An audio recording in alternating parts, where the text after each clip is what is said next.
Now, how did we first get into D&D? I mean, we've been playing for a couple of years now.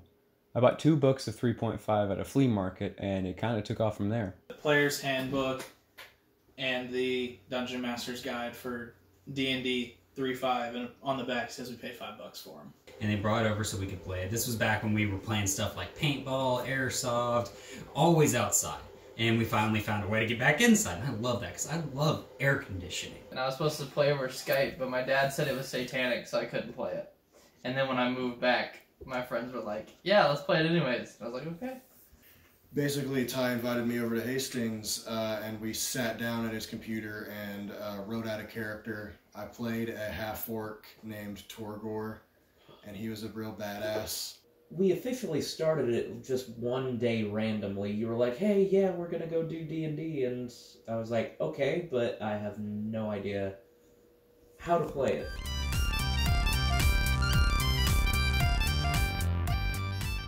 Dungeons & Dragons is a tabletop role-playing game.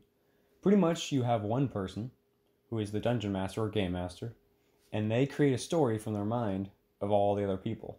All you need to get started, really, is you're probably going to want access to the, Dungeon Master's Guide, or I'd say the Player's Handbook is probably the most important part.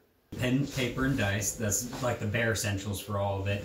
Over time, we've gotten more stuff to make it a little bit more fun and complicated, like a 3D printer, a map you can write expos with, a big-ass table. We used folding tables the first time we played, and now we have a wooden table. It's nice. You've got to have a character in order to have your story. So, in order to build your character, you've got 6 essential stat blocks. You got strength, dexterity, constitution, intelligence, wisdom, and charisma.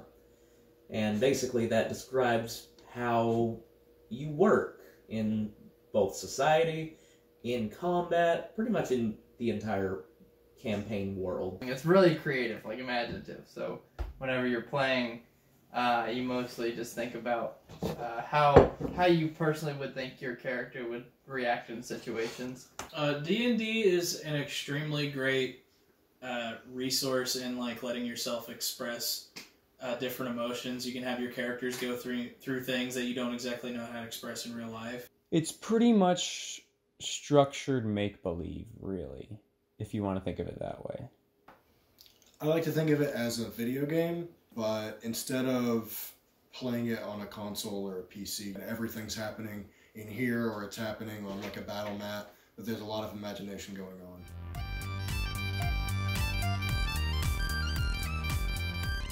Because I don't get to see everyone ever other than this one day, so it gets me to see all my friends mostly. That's the main reason why I like to play. Because it's a lot of fun. It's a lot of memory making. It's a lot of just different interactions every weekend, and I really enjoy it, because some days you could make your own story, or you could just enjoy somebody else's, and that's kind of why I like the versatility behind that. You can have your own creative side in almost everything. We have all these different paths spiraling out, and we wouldn't be meeting as regularly because we have to follow our own ambitions and own paths towards education. D&D keeps us together because it keeps one solid in our life. Regardless of how old we go or how our interests vary and change, we all have this one common thread that links us together. Friends kind of just dissipate and disband. But with Dungeons & Dragons, it gives us a reason every Sunday night to just meet and have fun with our friends. You get together with your friends, you play a board game or a video game. It's a bit different. There's a lot more interaction between the players, and it just opens a door to a different kind of fun that's really crazy. It's like one big group acting exercise, but it's a lot of fun, and I think that it's a huge thing that brings us together. It's a really good time to socialize with my friends that I don't get to see throughout the week, but in game, it's just a blast. It's a ton of fun.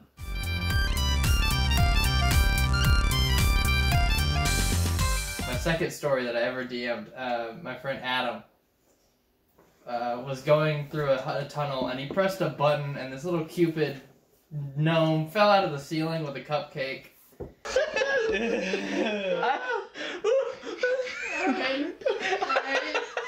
I'm using one of my level 1 spells for the... Oh god. As he flew back up into the ceiling, he used the spell Animate Rope and created a noose for the gnome, and the gnome hung there. He's just hanging there in his like diaper and stuff, and he's in his cute outfit. His diaper slips off, and he's completely naked. There's a lot of good laughs. He's a gnome, dressed up like Cupid. Oh my god. That was so worth it. I'm taking his diaper. It's a lot of fun. It keeps your brain going. It makes you get more imaginative with your personal self.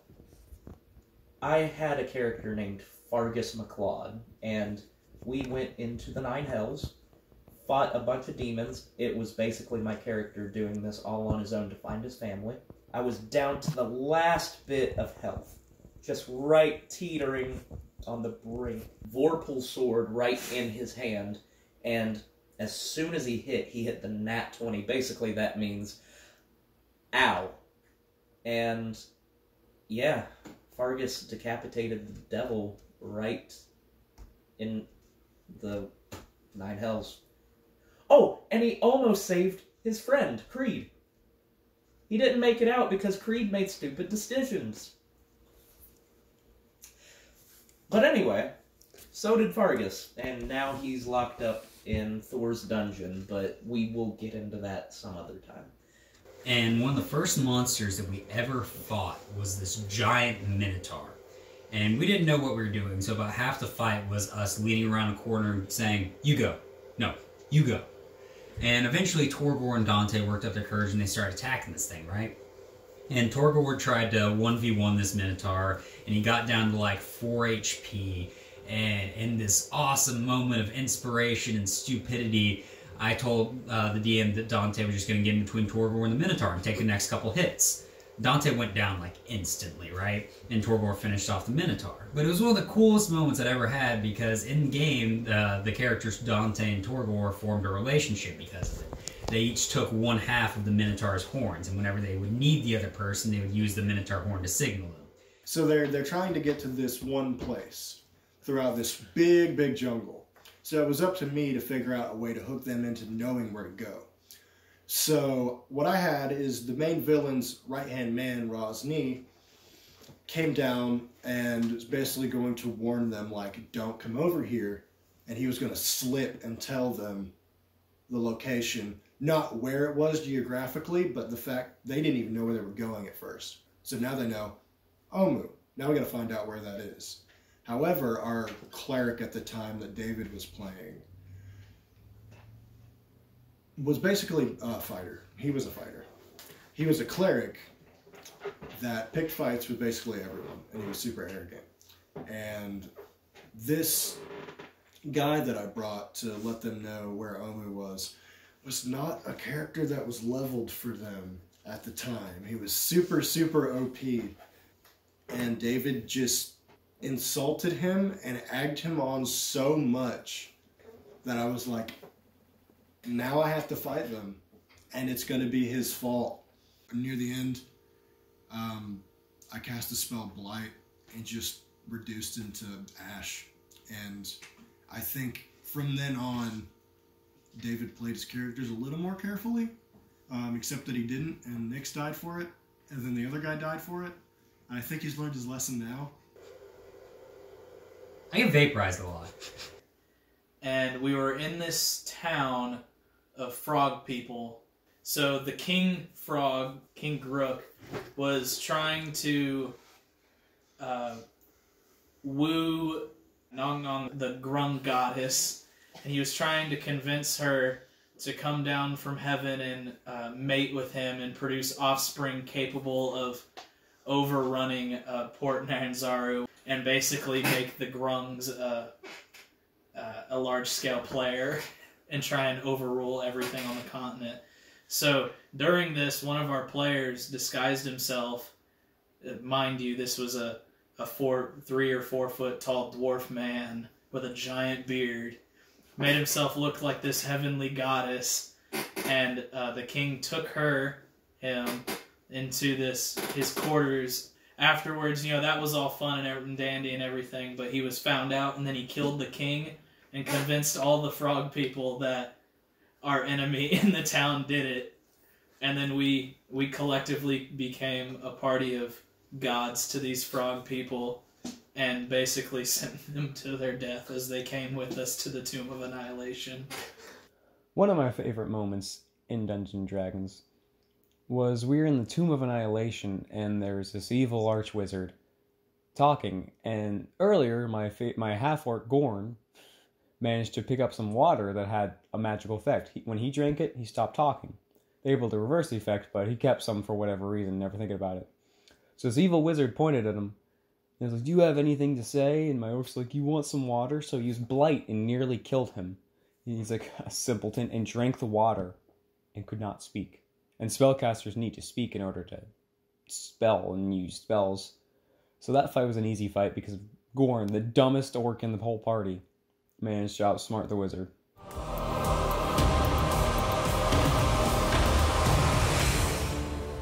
There's a RPG book in D&D called Tomb of Annihilation.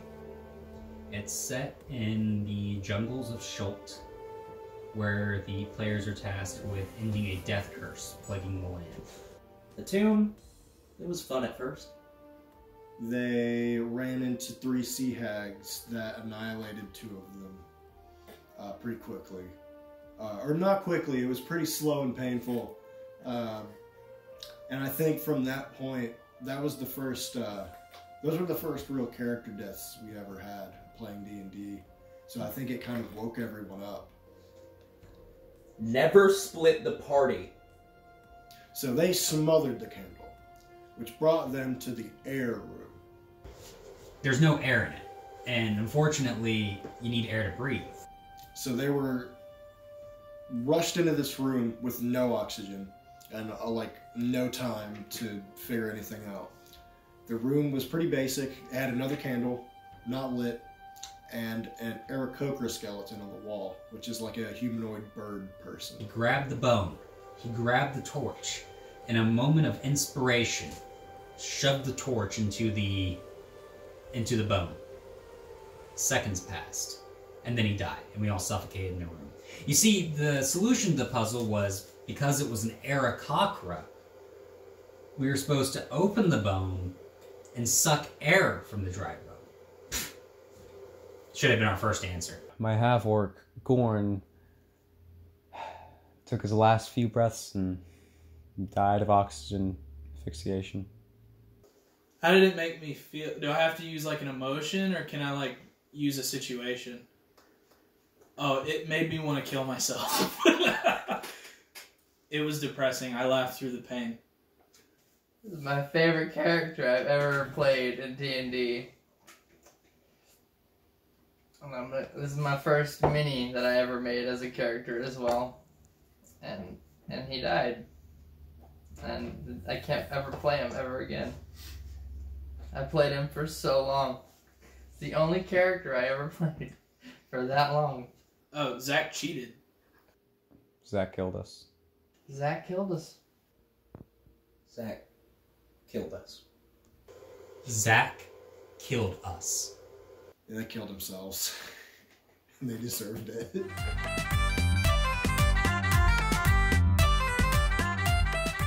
It gives us a set established day to all meet with each other and just talk and spend time together. Remain close. You're able to just kind of be outlandish with whatever you open up, and really you just have an overall good time. It's a good way to exercise my improv and acting skills. It's constant practice for that, which is a very good way to become a better actor, which is my career field. Also, I really like hanging out with my friends, and it's just another excuse to see them. A hell of a lot of fun. Especially when you DM. I haven't DM'd in a little bit since Tomb, but there's something really special about getting done with a session, knowing everyone had fun, and knowing that you are responsible for the whole group having a really good time. and like having fun in this world that you've crafted. I mean, it gives us a reason. You know, you go throughout this whole week of going to work, school, I mean, whatever else you have to do, and then you can always look forward to playing D&D with your friends, to having a good adventure, having a good time. It's something at the end of the week that's always there. Really, it's just fun to roll some dice and deal out some damage.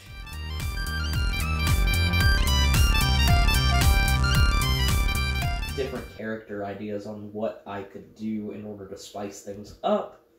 A bunch of story ideas. Basically, I've created my own world, and I'm gonna take them through it sometime soon. I started a second group with some other guys to do some stuff. I'm moving to Oregon in pursuit of my education. We currently live in Tennessee, and I'm using D&D as a way to stay in contact with my friends. Hell, I've known these guys over decades worth of time, and I'm really nervous about losing contact with them. And so I'm hoping I can use D&D and Skype to kind of make sure that that bridge holds intact while I'm out getting my education, out getting the experience I need to further my career. Earlier I mentioned the string that holds us together. I'm just hoping I can still hold on to that string a little while longer and make sure it lasts. I'm working on a campaign right now called Cult of the Dragon, which is going to be a completely homebrew campaign. And I'm pulling from a lot of inspiration from like the Adventure Zone podcast that I've been listening to, and like all these ideas I have in my head. And I'm going to try to make it a very... I'm going to let other people have turns, so I'm not going to make it super, super long. But I want to use a bunch of ideas that I've been having. Made it through that, and I have plans to start another campaign titled Storm King's Thunder. I'm going to keep printing minis because we have like 70, 80 minis now we've printed out. It's pretty insane. And we paint them, you know, but I just keep planning on playing. You know, we've gone through one set of stories where everybody's DM'd once. So we're going to keep going through that and keep going through that cycle. And I just hope to play this till I die eventually, you know. I mean, I don't have any plans to stop or anything.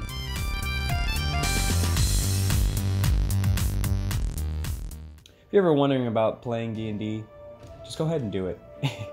You will not regret it because it's just an amazing feeling. And there's this whole stigma about, you know, demons, blah, blah. No.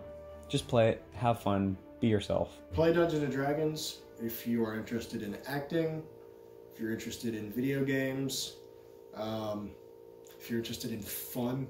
Literally every Sunday night, we're in here conquering evil, I mean, taking over villages, or whatever we need to do, but we're doing it as friends, and it's kind of amazing. If you're worried, like any of us are, that people will slowly drift away over a long period of time, D&D is a very, very good way to hold people together. Also, Zach killed us.